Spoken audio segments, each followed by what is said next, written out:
I did my Christmas shopping today, and Christmas shopping's the worst. I mean, people turn into rabid fucking animals. I mean, it's crazy out there. People actually die. This is a true story.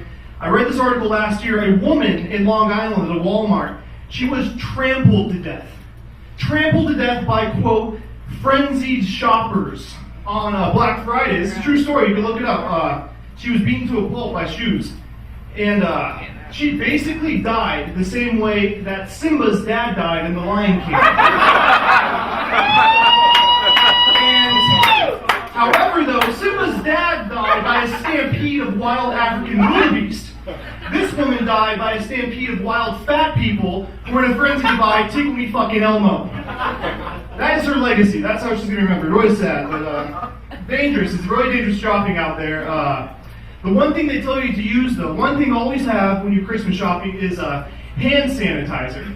That's the big thing. Because all the colds and the flus and everyone's together in the compact areas. But I think that's bullshit. I think the biggest thing you should always have when you're doing Christmas shopping is a goddamn spear. With a very sharp point. It's good for crowd control. You can jab the shit out of line cutters.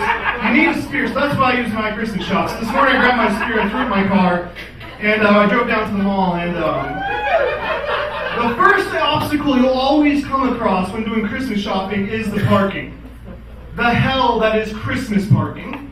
It's the worst, man. I'm late in the game, you know, so of course the parking garage is full. The only spots available are the goddamn nosebleed sections, like 48 stories up. So, you know, I said, you know, I'm late. I have to bite the bullet.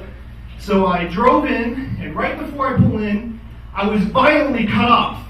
Just violently cut off by a white-headed bone bag. And for those of you who don't know what a white-headed bone bag is, that's road rage slang for elderly people. And she was elderly. I mean, she was at least, if I had to actually guesstimate her age, I would say she was around 158 years old. And she was Asian, too. So we're going to add on a couple of 100 years onto the age to get the real one. We're going to lower the already shitty driving capabilities. And so she cut me off, and so I'm behind her, and she's going slow.